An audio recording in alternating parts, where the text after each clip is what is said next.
Almost to the top. Getting there.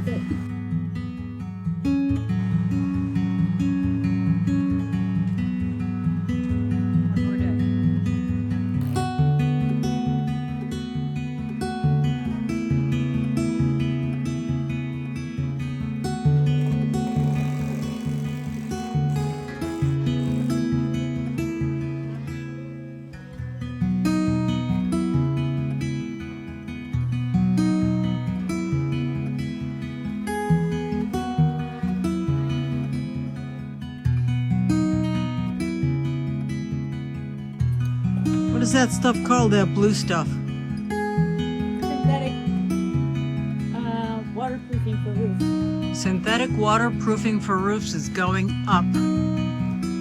Very happy to see this. He'll put the metal on next. The metal will go up next, but that'll be fine if it rains.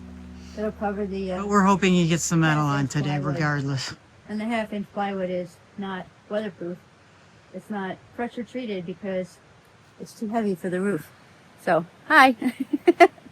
So the roof needs to be covered before it rains because it's not pressure treated. And it looks like it might rain today. Look at these clouds. Well, yeah, We're a little worried about that. It's supposed to rain Monday, Tuesday, Wednesday, Thursday. Today's not a bad temperature day. It's like 40 something degrees. Yesterday was freezing. It was like 30. And today it's warmer because of the cloud coverage. Right. But, you know, happy to be working today in no rain, and we can get the last pillars done, the little castle pillars. People have been driving by the property and saying, who's building the castle? Who's building the castle? And we're not calling it a castle. I mean, we have a castle in the sky waiting for us, but down here on earth, we're just going to call it Living Waters. Living Waters, that's the name of this property. Yeah. And I will be carving a sign out of some very, very weather-resistant wood. Right. And stick it out on the front. We started to do the fence, too. We filled in some of the holes in the picket fence. It's not really a picket fence. It's the, what do you call it? Pallet wood fence. I'll show you that in a minute. Yep. So we got the lower part, the lower 2/3 of this pallet wood fence, the horizontals, we finished, or at least filled in some of the gaps. It's not meant to be permanent. It's not meant to be unable to see through. In other words, we want it to breathe a little bit, which I think leaving the top will help this breathe. We get some pretty heavy winds here, and we don't want this torn down. So we also did a good portion of this side as well.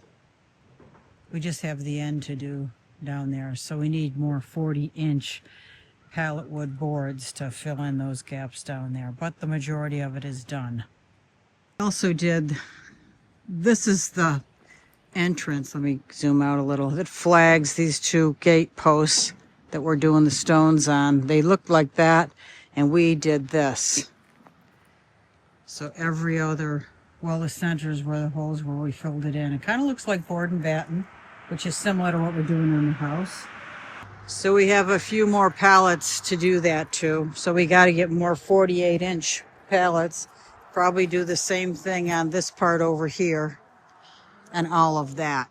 And then it'll look nice. I love that look right there. And it emulates the same board and batten that we're doing on the house.